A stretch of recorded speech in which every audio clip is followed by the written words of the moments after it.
Good afternoon and welcome to our session, 5 Agencies, 1 Commerce, Introduction to Relevant Resources for HBCU Missions and Priorities.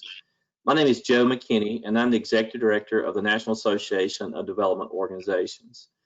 NATO is the trade association that works with the nation's regional development organizations. You may know them by a lot of different names. They go by councils of governments, regional councils. So we put them under the umbrella of regional development organizations because all of our members are engaged in community economic development across the country. We're grateful at NATO to be asked to partner and moderate this session and today's panel. The session will feature staff from 5 agencies at the Department of Commerce who will share what resources and programs are available at HBCUs in a variety of ways. For many decades, NATO has a long-lasting and productive partnership with the Department of Commerce, and particularly the Economic Development Administration, as most of our members are federally recognized as economic development districts. At NATO, we're continuing to explore opportunities to better forge partnerships between EDDs, the Economic Development Districts, and the HBCUs. For example, some of our members are engaged in a variety of workforce development, transportation, entrepreneurship, and community development initiatives with HBCUs in their region. I'm looking forward to the session today and the rest of the conference to hear about the new ways to strengthen those relationships moving forward. With that said, we've got a lot of content to fill in an hour. We have just a tremendous panel today, and I'm going to move through the introductions as quick as possible. If you would move to the next slide, just wanted to mention a couple of housekeeping notes. As you may know, we are recording this session, and the conference organizers will make the recording and presentation slides available to you after the conference. You can send in questions today and comments using the chat box feature on the right side of your screen. Now we have a large group today, and we may not be able to get to a number of questions, but if you do have questions, feel free to type those in the box and we'll share those to the speakers afterwards to get you the information you requested.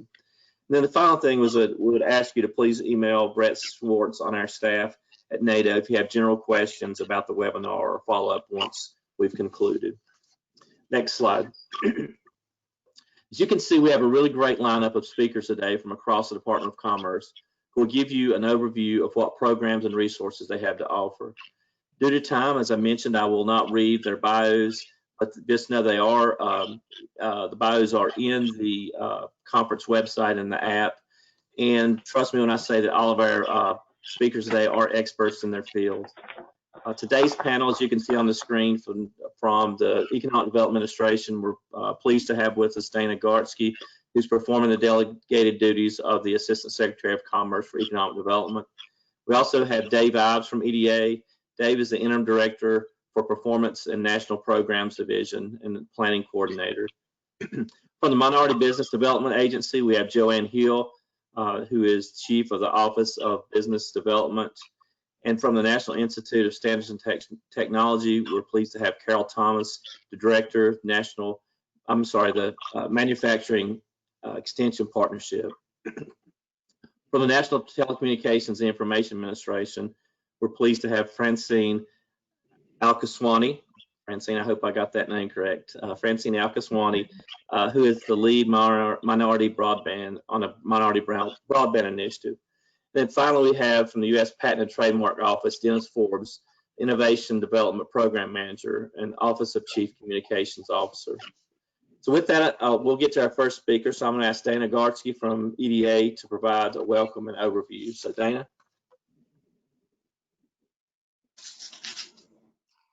Thanks, Joe. It's great to be with you. It's great to be with so many of my colleagues from around the Department of Commerce. My welcome to everybody that was able to join us. And my heartfelt thanks really to NATO for hosting and moderating this very important webinar today. So thank you, Joe, and thank you to your team. I also pass on greetings this afternoon from Commerce Secretary Wilbur Ross and Deputy Secretary Karen Kelly, who both have a very keen interest in our work here today. I also want to take a moment to thank my friend Jonathan Holyfield, who's a tireless advocate for the White House on behalf of HBCUs, as well as his colleagues Ron Smith, Ben Hobbs, Scott Turner. Together, they have led the effort to keep expanding the horizons for HBCUs and opportunity zones. You know, under Secretary Ross's leadership, EDA has worked with them and others to find new ways and new tools for friends at historically Black colleges to advance new economic development strategies and tactics. And today, talking about our latest effort. We've already begun that effort at EDA by successfully designating in the last 4 years 5 HBCUs as EDA university centers, making them strategic partners with us and their community for economic development. Today's webinar is going to speak to our latest effort to expand those new relationships even further. EDA's mission is to develop economic strategies with local communities that have been economically underserved or even distressed when compared to the rest of the nation. We do this by creating and partnering with regional economic districts, or EDDs. On average, these EDDs comprise about 6 to 10 counties, and there are currently nearly 400 EDDs around the country. Most of the 101 HBCUs around the country are located in an economic development district. Now, why is that important? EDDs are our strategic partners for developing local ideas for economic development in their local communities. They identify key stakeholders in those communities to create 5-year plans, or CEDS. And you're going to hear that term again, and it stands for Comprehensive Economic Development Strategy. HBCUs have so much to offer in that process, and many already are. We want each of you to bring your individual expertise and technical assistance on such things like workforce training programs, applied research, technology commercialization, feasibility studies, market research and data analysis, and more. Today is about sharing with all of you how to make the most of your partnerships in your local communities and with us at EDA. We want to be sure you're forming key relationships surrounding these economic development districts or other economic development organizations so that you can become a part of the CEDS planning process. That's why we're here today, to give you some tools to help you get started in that process. Later in the year, we're going to give more in-depth training and relationship building through regional webinars. They're going to show some exciting new models and best practices and share contact information between EDDs and HBCUs and answer a lot of your questions.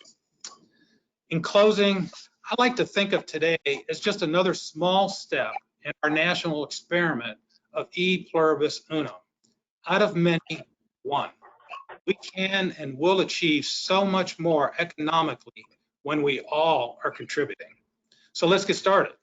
Leading us through this today will be EDA's Dave Ives. He'll be walking us through the new CEDS guidance for HBCUs announced publicly here for the first time today. Thank you again, every one of you, for joining us. God bless every one of you and what you're doing. And Joe, let me give it back to you at this time. Thank you, Dana. I appreciate your remarks. And as he said, we're now joined by Dave Ives, who's also a key team member there at the EDA. So Dave, if you're on, turn it over to you. All right. Thank you, Joe. And thanks to NATO as well for hosting this afternoon and also for all that NATO does to help regions in effective economic development. Good afternoon. Again, my name is David Ives. I am the interim director of the Performance and National Program Division at EDA headquarters. And I also serve as EDA's planning coordinator. And it's really this side of economic development planning that I want to talk about today, where we really believe that HBCUs can most effectively be integrated into community and regional economic development. Next slide, please. I want to start by talking a little bit about the concept of economic development and really what that means to communities and regions. And when we talk about economic development, what we're really saying is how is that community or region going about bringing new dollars and generating wealth in that particular area? And at EDA, we really do believe that there is a public sector role in that type of economic development, including a specific role EDA, and that's helping communities and regions build the capacity for economic development so that the new dollars can flow into the area and new wealth can be generated. And building capacity for economic development really means helping better position that particular community so that the private sector can succeed. And in effect, we mean building or improving or more effectively leveraging regional assets so that businesses will want to form and grow in those particular areas. And this capacity building can mean different things to different communities. It can mean very foundational things such as building infrastructure like roads or water, sewer, or other types of public facilities. And it can also mean things like expanding or developing networks and partnerships and collaborations around economic development. But regardless of the type of capacity building, EDA strongly believes that good economic development really starts with good economic development planning. And to that end, we've established, as Dana mentioned, a network of 392 economic development districts, which are mostly groupings of counties or other areas that have come together to say, look, we are an area that has a common set of assets and a common set of challenges. And if we come together, we can more effectively build that capacity for economic development. The primary mission of each EDD is to develop and implement an economic development plan. This comprehensive economic development strategy, the CEDS, as Dana mentioned, is a regional blueprint about how a particular region is going to collectively build a capacity for economic development. It's a collaboration between the public, private, nonprofit, and educational sectors, and it's really focused on identifying and leveraging regional assets. And that's really where the HBCUs fit in. HBCUs are regional assets that should be part of the economic development planning that's undertaken through the CEDS process. So to that end, we've added new language in our CEDS content guidelines, which encourages EDDs to engage with HBCUs as part of the planning process as a key regional asset. And the CEDS content guidelines are a set of recommended actions, examples, and recommendations, and other types of tools that can be used by EDDs and other regional planning entities to develop an impactful CEDS. Within the new language that we've developed focused on HBCUs, we point not only to the strengths that HBCUs bring to the areas in which they operate, from a workforce and talent perspective, for example, but also point to specific examples of where HBCUs and EDDs have already been successfully working together on economic development. Next slide, please. The recommendations with the CEDS content guidelines, we've also established, with the help of the Center for Innovation and our friends at NATO, a HBCU EDD overlay map and contact list. The map and contact list, which you can see here, or at least a portion of the contact list, are intended to help identify which EDDs have an HBCU operating within its borders and help HBCUs determine within which EDD they are located. Both tools are a quick and easy way for HBCUs and EDDs to connect and begin working with each other on economic development. And I should point out that 83% of HBCUs are located in an EDD. So this will be a great place to start. If you happen to be one of the HBCUs that are not located in an economic development district, what I recommend is you contact EDA, the appropriate EDA regional office and the state point of contact. I'll talk a little bit about that later. And they can help you integrate with that particular community and region and the economic development planning that's going on in that particular area. As noted on the slide, both the map and the contact list are located on NATO's CEDS Central site, which has a wealth of information on the CEDS process and economic development and planning in general. I really can't say enough good things about this site, and highly recommend you check that out to learn more about the entire planning process. Next slide, please.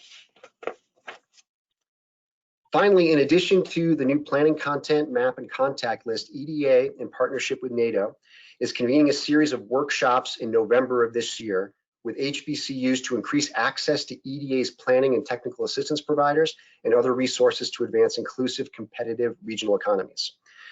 Key activities of these virtual workshops will include an overview of EDA's regional planning process and the partners involved, peer learning through case studies of recent HBCU EDD collaboration, information on accessing federal resources and various question and answers with HBCUs and EDDs to build and or strengthen those existing or soon to be existing relationships. So be on the lookout for specific dates and invitations coming soon.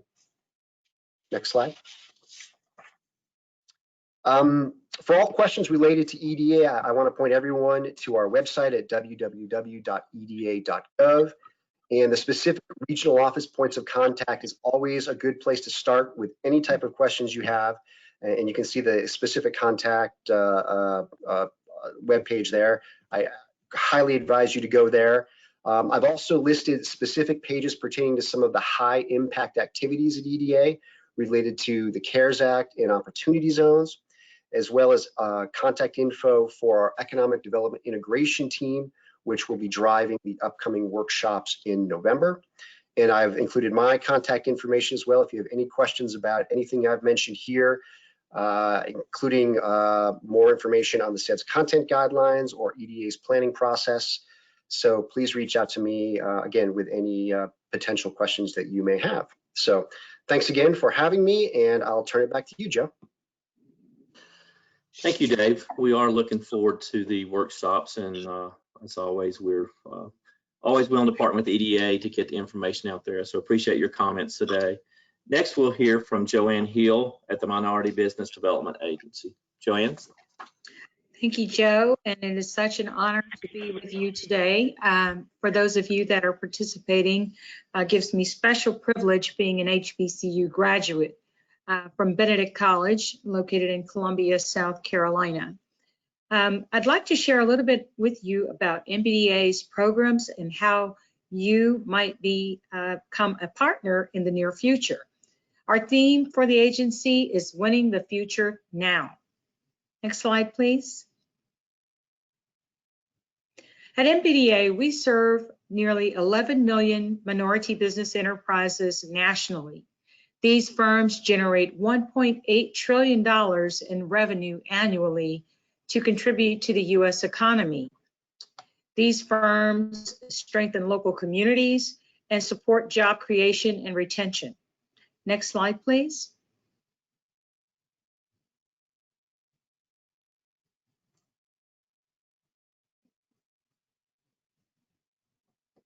So at MBDA, our vision is economic prosperity for all American businesses. Our mission is that we are the only federal agency that is specifically designed to foster growth and global competitiveness of minority business enterprises. And our passion is to compete globally and have these firms be on a journey of continuous transformation. Our core business is advising these firms, minority business enterprises, through business transformation. Next slide, please. Our impact is centered on 3 pillars: access to capital, access to contracts, and access to markets. In fiscal year 2019, our agency generated $1.6 billion in capital financing for minority business enterprises. We generated $3.1 billion in contract opportunities and $300 million in export transactions. We have a number of firms that we've assisted with success stories that have exported successfully to more than a dozen countries internationally. Next slide, please.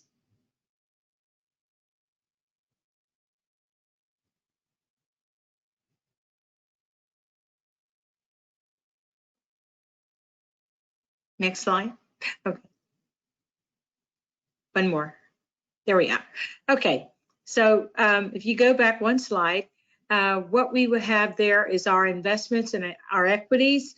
You will see a listing of all of our business centers. Those are our franchise model business centers.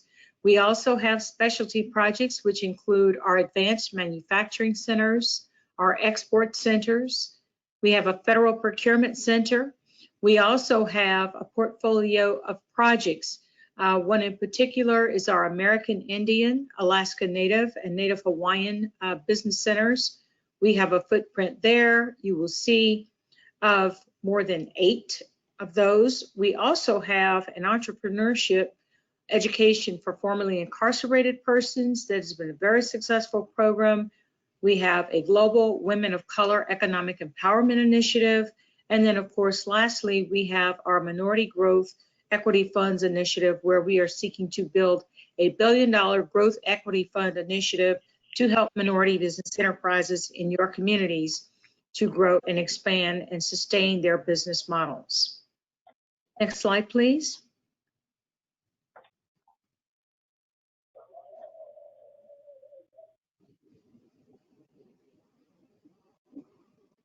So you ask, how can we get involved with MBDA to get some of those grants that you're talking about? MBDA anticipates competing a new grant competition this coming fall. Stay on the lookout by visiting our website at mbda.gov. These grants will also be announced via a Federal Register notice. You can see an example of grant programs, including recent broad agency announcements, as well as prior MBDA grant competitions. For those of you that are interested in bidding on an MBDA grant, we would absolutely love to have an HBCU or multiple HBCUs for that matter become partners to MBDA.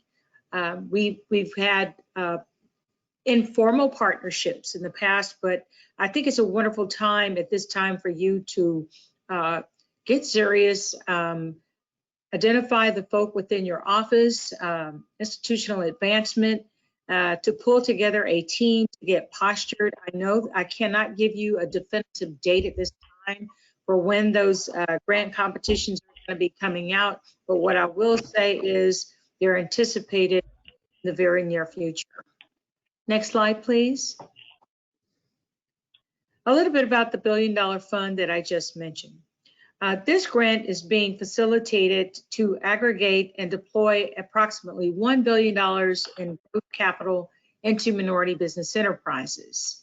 The goals of this initiative are to quantify the demand for and current supply of capital focused on MBEs. It will leverage the expertise and broad network of the National Association of Investment Companies to attract and invest growth capital in innovative businesses owned by minority entrepreneurs, and drive substantial job creation to make a significant economic impact in historically underserved communities across the nation. We would love to have businesses in each of your communities that we can target to invest in with this Growth Equity Fund initiative. If you're interested in learning more about that, please don't hesitate to reach back to me. I will leave you with my contact information following my presentation. Next slide, please. Our Enterprising Women of Color initiative. This initiative was launched in 2019 to promote the growth and competitiveness of minority-owned women businesses, both here domestically and internationally. The EWOC, which is what we call it, the Enterprising Women of Color, strives to create pathways to economic empowerment for women of color to first grow their network, second, expand their client base, and third, connect to entrepreneurial ecosystems. The EWOC has collaborated with several Fortune 500 corporations, industry executives, and successful entrepreneurs to produce interactive programming, tools, and resources to promote their growth and expansion. Just during this year, there have been more than 10,000 attendees that have registered for these programs. I will say that we have partnered with Essence. For those of you that are familiar with Essence Magazine, the Essence marketing arm, my agency has partnered with them very closely to promote this initiative on a national scale, and it has received a lot of high visibility from a number of partners, again, those that are in the Fortune 500 umbrella, as well as a lot of local stakeholders. One other nugget I wanted to mention with regard to this program is that women of color represent 39% of the total female population in the United States, and they account for 89% of the net new women-owned businesses. Again, this is a great opportunity for HBCUs to get involved, because when we look at the stats and we look at the number of minority women and women in general that are completing college educations, this is a great opportunity for us to begin to lay a breeding ground for women entrepreneurs that are seeking to grow and own their own businesses into the future. Next slide, please. So the exciting announcement that I have for you today is that I have worked very closely with Amazon Corporation and the two pillars up under that organization, Amazon Business, and now the latest is the Amazon Web Services. We are going to be announcing and rolling out building a student to workforce pipeline initiative to support HBCUs and their competitiveness and getting their students and teachers ready to take on this new opportunity. Next slide, please. So the Building a Student to Workforce Pipeline is a new initiative that was launched by Amazon, and it's been rolled out and it's been piloted, but now we've not had a special targeted initiative that focuses on historically Black colleges and universities.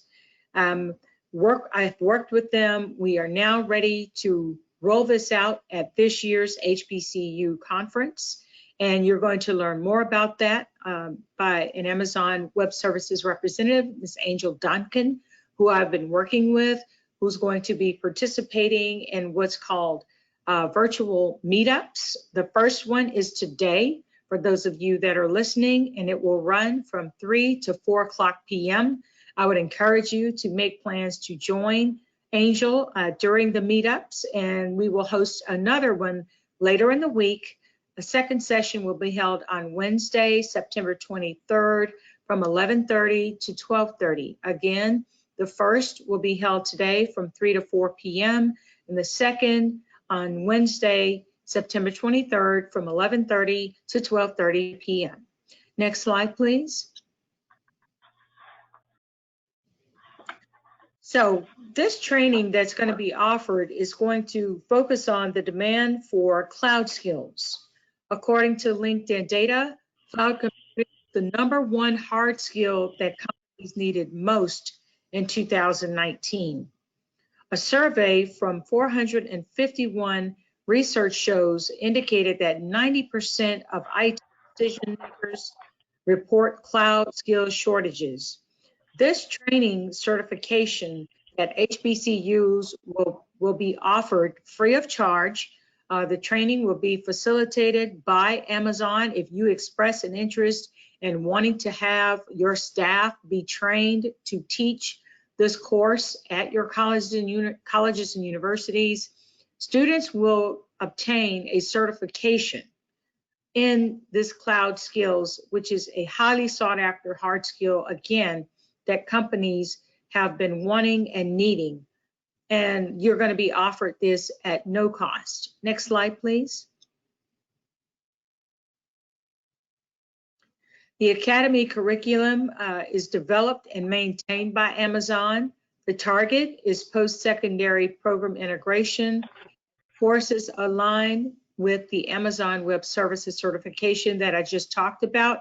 And the goal is employment readiness of these students. When they graduate, they will be able to use this certification and overlay it with their degree, regardless of whether it's in information technology, business administration, or another complementary major that they can use as a competitive advantage when they go out to compete.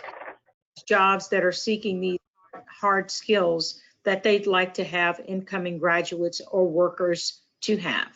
Next slide, please. The training is rigorous and it's an AWS authored curriculum. Students will take courses that give them the opportunity to develop a wide range of skills and expertise. They will gain foundational cloud concepts, learn about architecting, developing, operations, as well as data analytics.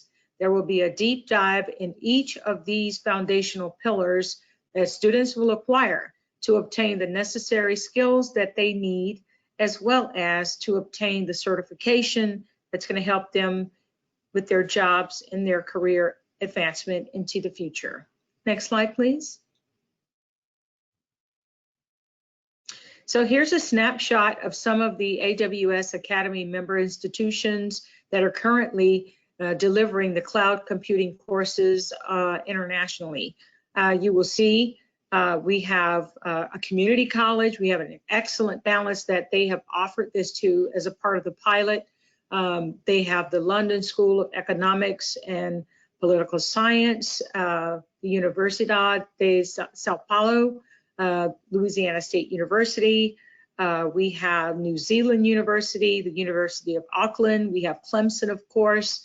We've got one in Singapore, Polytech, Miami-Dade, as well as the Sapinfo International University. So you could see the pillar of diversity and international footprint that Amazon has already obtained by universities internationally that are grabbing the opportunity to take advantage of this incredible offer. That's going to be, again, free of charge, their way of giving back as a part of the corporate responsibility and wanting to help HBCUs offer up and offering to their students. That's going to be helping not only the local communities with these workers that have these skills, but also helping us as a nation to be competitive as we put forward scholars that are going to represent us in different corporations that have a global and those that are seeking these skills. Next slide, please. To learn more about the AWS offering here, please visit aws.amazon.com. And again, is building a student to workforce pipeline. Next slide, please. I wanted to share with you before I wrap up, MBDA partnered with Amazon early on. It was wonderful because we were able to roll out what we call a minority business and technology initiative. This was a collaboration between MBDA and Amazon Business. And at that time, what we were looking to do was promote how to become a seller on the Amazon Business platform. Simply stated, we wanted to encourage digital transformation and to encourage MBEs to sell their products virtually so that it would expand their portfolio of selling both domestically and internationally. This rolled out at the exact time that COVID really took a heavy impact back in April on our nation's economy. And we just so happens we had planned this with no plan of COVID in mind, but we rolled it out the first week of April and had more than 5,000 MBEs that participated. A number of them have signed on to become Amazon retailers where they're selling their products on that platform. And now as a part of this minority business and technology initiative, we're building on it through the Amazon Web Services offering that's being offered today. We'll also share that we are working on another initiative that will be revealed in the near term that's going to continue to build on our portfolio of partnership offerings under our Amazon collaboration and partnership. But this particular minority business and technology initiative implements pioneering approaches that support minority-owned firms and entrepreneurs and those that have entrepreneurial spirits with enabling to increase their online presence. Again, access to success coaches for products that are being listed on this platform. You will be able to have access to personal coaches on the Amazon Web Services for the Building a Student to Workforce pipeline, and then connecting with others. In this case, on the MBE side, other sellers on the HBCU side. You will also be able to link up and connect with other HBCUs that are leveraging this platform to help our students. Next slide, please. So I would encourage you, we have an exhibit booth. That booth number is number 143. You can come to our exhibit booth, please, to learn more about the Building a Student to Workforce Pipeline. Again, there is going to be a kickoff to it today that will run from 3 to 4 p.m. It's going to be led by Angel Duncan. You can make sure to let her know that I sent you there. And we look forward to seeing you at our exhibit booth, number 143. Again, the second session is going to be held on Wednesday, September 23rd from 11:30 to 12:30 p.m. Next slide, please. And to learn more about MBDA and our programs and to stay abreast of when the grant announcements will be made, I would encourage you to visit our website at mbda.gov. Please don't hesitate to reach back to me. Again, my name is Joanne Hill, and I serve as Chief of the Office of Business Development. And any way that I can help you, I will do my absolute best. If I don't have the answer, I'll help you find the answer. Thank you so much, and it's an honor to be with you today. Thank you, Joanne. That was a lot of information that was really good, and that initiative is very exciting. Appreciate you announcing that today. Next, we have Carol Thomas from the National Institute of Standards and Technology. Carol, are you with us? Yes, I am. Hi, everyone. My name is Carol Thomas from the National Institute of Standards and Technology, better known as NIST. I am the director of the Manufacturing Extension Partnership Program, where I lead a nationwide network of trusted manufacturing experts who proudly serve the small and medium-sized manufacturers across America. Next slide. NIST mission is broad, promoting U.S. innovation and industrial competitiveness by advancing measurement science, standards, and technology. When you think of NIST, I think you may recognize the atomic clock, the 7 international units of measure, and the manufacturing technology excellence that we esteem. We exist to enhance U.S. economic security and improve everyone's quality of life. Next slide. But who are we? We're metrology labs providing measurements that underpin the international system of weights and measures. Technology labs advancing applied measurements and standards, national user facilities ensuring the availability of specialized measurement capabilities to meet the needs of U.S. researchers from industry, university, and government agencies. The manufacturing program during 2019, which I led, served more than 28,000 manufacturers, and we helped create and retain more than 114,000 manufacturing jobs across the country. Manufacturing USA, you've heard of the Institute. Federal funds matched with more than twice non-federal funds, over 1,000 industry, academic, and nonprofit members. The National Institute of Innovation and Manufacturing of Biopharmaceutical Laboratory is the first Department of Commerce Manufacturing USA Institute and the first institute with the focus area that was proposed by industry. The goals of NIMBLE to educate and train a world-leading biopharmaceutical manufacturing force. And then Baldrige. The Baldrige program cost-to-benefit ratio is estimated at over 820 to 1. Over 100 previous Baldrige winners serve as national role models. Next slide, please. NIST, working in partnership with industry, academia, and other government stakeholders, provides the foundation for American innovation. NIST is prioritizing efforts to position America to be a leader in terms of economic and national security. NIST efforts are focused on quantum science, artificial intelligence, advanced manufacturing, and 5G advanced communication technologies. NIST will continue to expand research efforts in these areas and work to strengthen U.S. engagement in standardization efforts. In our 6-month deliverables that we have coming up. Next slide, please. America's diversity is a great strength. This is from the National Science Board Vision 2030. NIST is very interested in expanding our engagement with the HBCUs because we know if we tap into great HBCU students and alumni, together we can solve our most critical science and technological challenges. Next slide, please.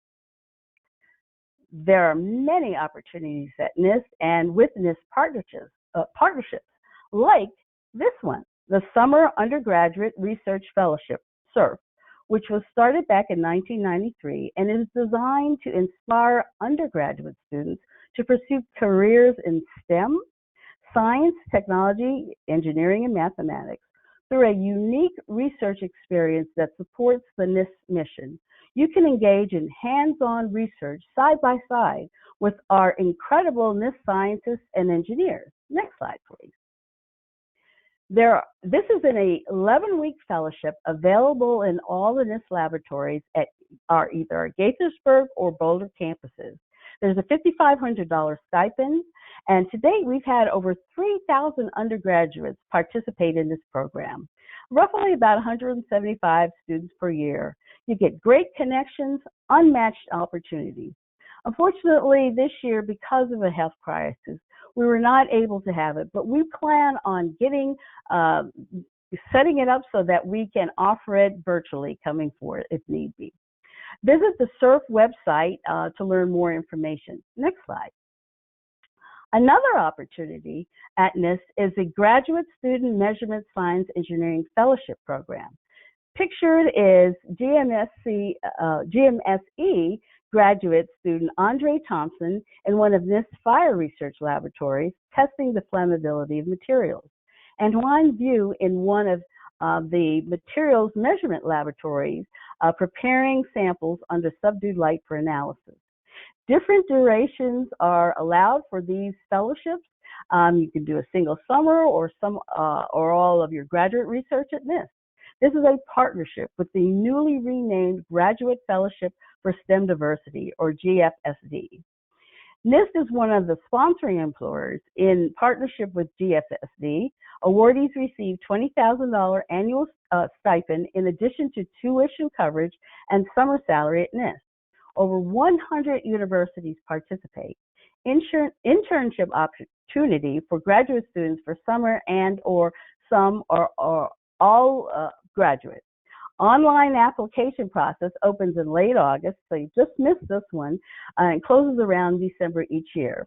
With the exact dates posted, and you can go right to the website to learn a little bit more. Next slide, please.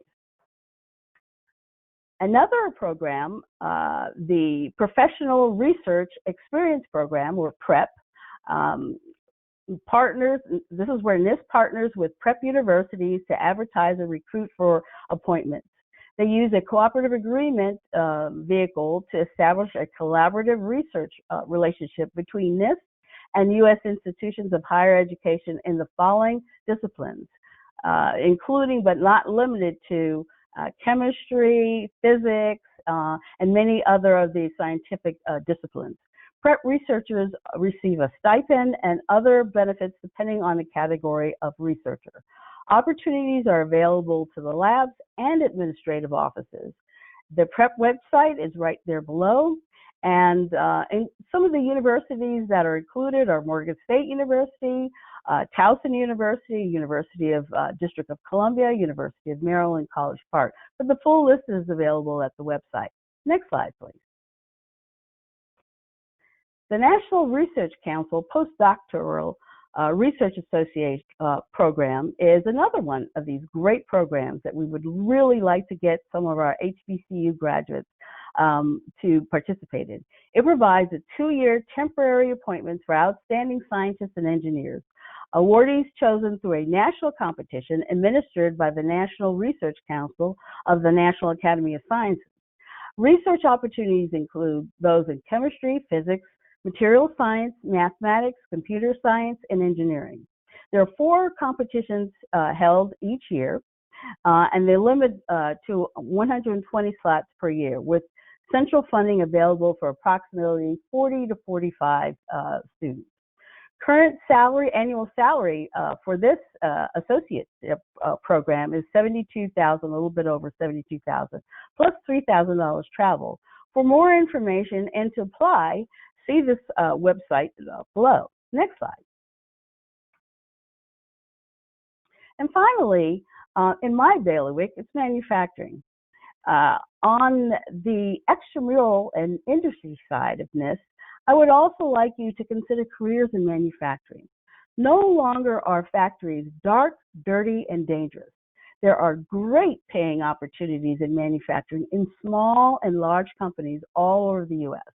The manufacturing career path chart on your left shows general career paths for folks with 2-year, 4-year, and graduate level degrees. Every year, the first Friday in October, which this year is going to be Friday, October 2nd, is Manufacturing Day. All over the country, the Manufacturing Extension Partnership Program centers celebrate Manufacturing Day with tours of smart factories. And this year, we will be doing the tours with a virtual or safe in-person smart factory tour event. MEP is working with the National Association of Manufacturers to list all of our events across the country. Next slide, please. So thank you very much for giving me the opportunity to come and talk to you today. Please stay in touch with us at NIST. We want to hear from you. We want to bring you into the family. Thank you very much. Thank you, Carol. So really good information there. Appreciate you sharing that with us. Next, we'll hear from Dr. Francine Al-Kaswani at the National Telecommunications and Information Administration.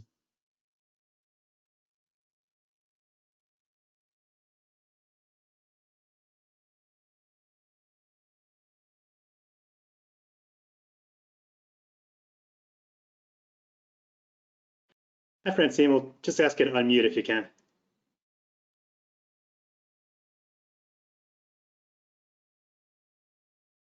Thank you. I'm used to talking to myself, so I appreciate that. I'll repeat. I said thank you. I appreciate the opportunity to join you today. I must say I really miss being in the hallways and running into all these warm bodies in fellowship with HBCU Week. That is not something that can be replicated, no matter how many folks you can get on a screen. Though we do pretty well with some of those activities. But let me jump right into this so we don't take up too much time. I'm going to advance the slides fairly rapidly so I don't take up too much of the time, and I'll tell you why in the end.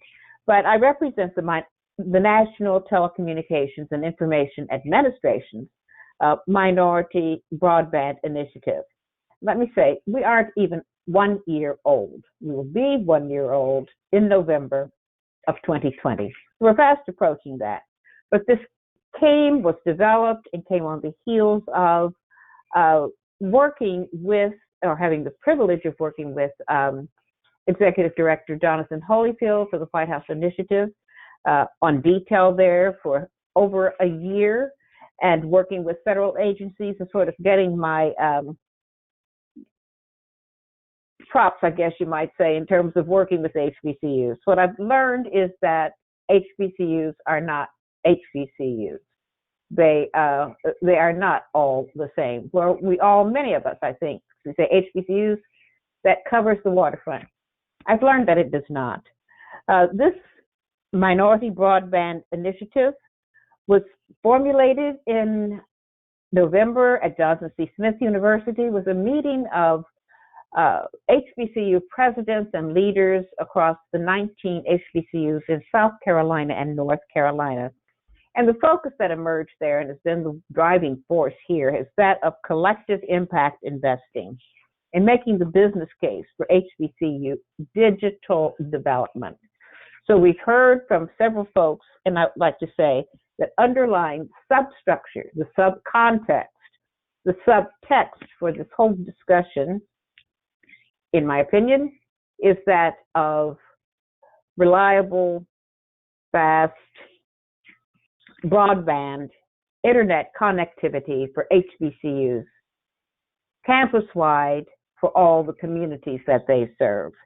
So MBI works to promote HBCUs as smart HBCUs, as hubs of digital applications and innovation, and force multipliers to achieve economic competitiveness and inclusiveness.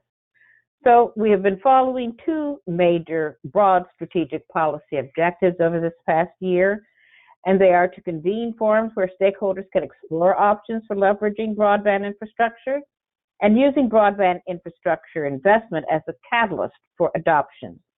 Everything you've heard so far today fits into those two bins rather neatly. We've held over 13 or so webinars or teleconferences. It has been our focus and push to develop HBCU Broadband Leaders Network, which would provide a forum for our leaders to discuss pressing and relevant issues, as well as a forum to provide information and bring them information. So let me cut to the chase real quickly here with respect to what we've been hearing today. Take my presentation, take the presentations you've heard today as stimulus material, as appetizers, if you would, and work with us in the MBI, as we fondly call it, because we are a platform for accomplishing certain objectives, for collaborating, for bringing together stakeholders. We aren't a grants program. We aren't offering you money. We're offering a focal point and a strategic jumping off point to collaborate to do what we have been talking about so far all day through these wonderful presentations today. So if we go to the next slide, what we wish to do is to develop this comprehensive strategy, which we're beginning to do now, for expanding broadband internet availability and adoption. Make sure that our leaders have a seat at the table where decisions are being made about the deployment of next generation wireless networks. That's why it's so important to be a part of EDAs, EDDs, and being a part of the CEDS as they are developed within your locales. And where you don't have one yet, then okay, make sure you know what those CEDS are and become acquainted with the existing CED in your state and in your local area. We seek to increase HBCU participation in broadband stakeholder organizations such as NATO. So we want to increase your participation in those economic development entities. Next slide, please. I don't think I need to tell you where all the HBCUs are located, but just take a glimpse. Take a look at that picture and just hold that picture in mind. Let's keep moving, please. And I think I'm going to pass over letting you know who you are. You know who you are. You know what you do. This is your business. Move on, please. If you compare the first picture I showed you with this, what you see is what is typically known as and called the black belt. And what does that mean? What does it represent? Keep that picture in your minds, please. I think it's really relevant to today's conversation. Next, we want to say that HBCUs, as I started to say earlier, we are a multifaceted, complex set of entities, all falling under the umbrella HBCU. Move on, please, to the next slide. We're almost evenly split between public and private nonprofit institutions. 83 HBCUs are located in that rural South black belt that I just showed you. So if you look at the black belt and you look at the map earlier, which lists the HBCUs, you'll see that the rural South black belt is in 11 states, stretching from Southern Virginia to East Texas, which covers over 600 counties that represent the nation's largest contiguous pocket of poverty, where there is high unemployment, poor education, health disparities, and lack of broadband access. Lack of broadband access. 600 counties that are poverty-stricken. 600 counties that suffer health disparities. Those counties and those citizens aren't divided by color, aren't divided by race. So in this sense, we say, this is the time for HBCUs to serve as potential force multipliers for expanding broadband in the rural South and the application of broadband in the rural South to eradicate health disparities, to eradicate high unemployment, to do something about the competitiveness and the high unemployment rate in those areas. So let's go next. So what are we talking about? If you think back to the MBDA, you think back to EDA, you think back to the manufacturing partnerships. Here we have an abysmal picture that I just created or gave you with respect to those 11 states and the Black Belt. But think of it this way. 83 HBCUs are located in 46 designated opportunity zones. This is a platform for accelerating HBCU competitiveness. It is the platform for doing just what this conference is about in terms of this being the perfect decade to accelerate HBCU competitiveness. You've been given at least three, I think, MBDA, EDA, and manufacturing partnerships, and NIST.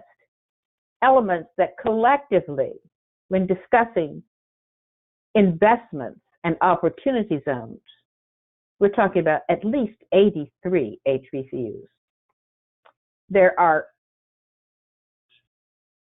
This is, I think, worth reckoning with and thinking about most carefully. So this is a way of thinking about and deciding where to go with collective impact investing and how to do that with respect to what federal agencies have to offer. I want to go to the last picture here, in which I tried to put together some thoughts I had as a model for HBCU collective impact investing. And I don't have a pointer and you can't see, but it's very simple.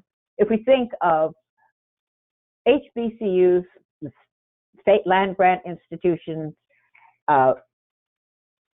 public-private HBCUs as anchored by areas of possible collective impact investing, whether these are public-private partnerships, opportunity zones, everything else that goes into what EDA has to offer, and how those are bounded by and can be leveraged in terms of our 19 land grant schools that could serve as hubs for collecting all HBCUs within their state for collaboration, for shared courses, dual enrollment, articulation agreements. And this came to my mind more clearly with respect to COVID. Our schools have been disproportionately hit by what COVID has done. And it is the lack of broadband connectivity and internet access that has affected the schools, whether it's the staff at the schools, whether it is the faculty, whether it is the students. And those same populations are the ones who do not have access in terms of approaching the homework gap. So the siblings are all under the same. So those all factor into developing what anchor communities and serving them and helping to develop businesses and economic competitiveness and activities in the communities, whether they be the community extension centers that the schools serve as land grant institutions, or the areas within a 30-mile radius of each of the schools. And what does this do? Provides a basis for collective impact investing, for smart communities, smart agriculture, digital inclusion, economic development. So what I really want to say is thank you. We are about partnering with federal agencies. This is what we do. And our purpose is technical assistance to promote HBCU competitiveness. And we did this past week with USDA in a series of 6 webinars to tell HBCUs, dedicated webinars for HBCUs to get them prepared for the USDA Community Connect, Reconnect, and Distance Learning and Telemedicine grant competitions that are coming up. So we would like to work with, continue to partner with those of you who've been on the phone today, who were on the panel today, my esteemed panelists, and help to make this work in developing smart HBCUs. a program for connected infrastructure, and that is our vision, to support economic growth and competitiveness in economic communities, and to produce a new generation of world-class faculty, students of science, technology, engineering, and mathematics, serving as force multipliers for smart HBCU anchor communities. You have my contact information here, and I would like to offer this to those of you in the audience and to my fellow panelists. As I said earlier, to regard this as a teaser, to regard this as an appetizer, as it were. That's what today has been or is for you. And I would like to hear from you with respect to how we at the MBI can develop listening sessions to further engage and broaden the discussion on these topics that you've heard today. I hope you all enjoy the remainder of this virtual conference. I wish everyone well, and thank you for this opportunity to share some thoughts and insights with you, but I most importantly look forward to hearing from you and to furthering this discussion in the format of our teleconferences. We've managed to hold roughly 12 or 13 teleconferences, and we so far have managed to enlist participation or attendance of over 1,000 representatives of HBCUs. It's most difficult to do that, but we'd like to continue that, and thank you, and let's turn it over to the next panelist. Thank you so much. Thank you, Francine. I appreciate that information. It was really, really good. And we have one more panelist before we get to Dennis. I do want to mention again, if you have a question, feel free to type that into the box. We probably will not have time to cover that, but we'll make sure the panelists get those questions and get you an answer. Also, the sessions are recorded. That link will be provided to you after the conference. Again, I appreciate your time, and we'll close today with Dennis Forbes at the U.S. Patent and Trademark Office. Dennis? Well, thank you, guys. Next slide, please. I'm Dennis Forbes, and I'm with the United States Patent and Trademark Office. So over the years, there have been many important American inventions by women and other underrepresented groups, including critical advances in science, healthcare, technology, and many other areas. With that said, I will now talk about the types of IP. So there's the patent, the trademark, the copyright, the trade secret. For the patent, it is a property right granted to an inventor to exclude others from making, offering for sale, or selling the invention throughout the United States. However, a patent does have a limited term, and it is territorial. It is only enforced in the United States. A trademark protects words, names, symbols, sounds, smells, or colors. The trademark, unlike the patent, can be renewed forever as long as the trademark is used in commerce. Next would be our copyright, which protects works of authorship, such as writings, music, and works of art. The Library of Congress registers copyrights, which lasts for the life of the author plus 70 years. And lastly, we have trade secrets, which is information that companies keep secret to give them an advantage over their competitors, such as recipes for KFC and formulas such as Coca-Cola. Next slide, please. The USPTO is headquartered in Alexandria, Virginia, and we have 5 regional offices, and those regional offices are located in Denver, Detroit, San Jose, Dallas, and Alexandria. Next slide, please. So if you need to contact the USPTO, our website address is www.uspto.gov. Next slide, please. So if you need information or help in searching your idea, you can reach out to us and we can help you with filing, free legal assistance, learning to search, and finding informational events. And that's all at the USPTO's website. Next slide, please. Our Inventor and Entrepreneur Resources page is a hub for information to help individuals with questions and to help them find out what they need to know and the availability of resources offered by our agency. Next slide, please. The Pro Se Assistance Program provides outreach and education to applicants who file patent applications without the assistance of a registered patent attorney or agent. USPTO employees cannot give legal advice.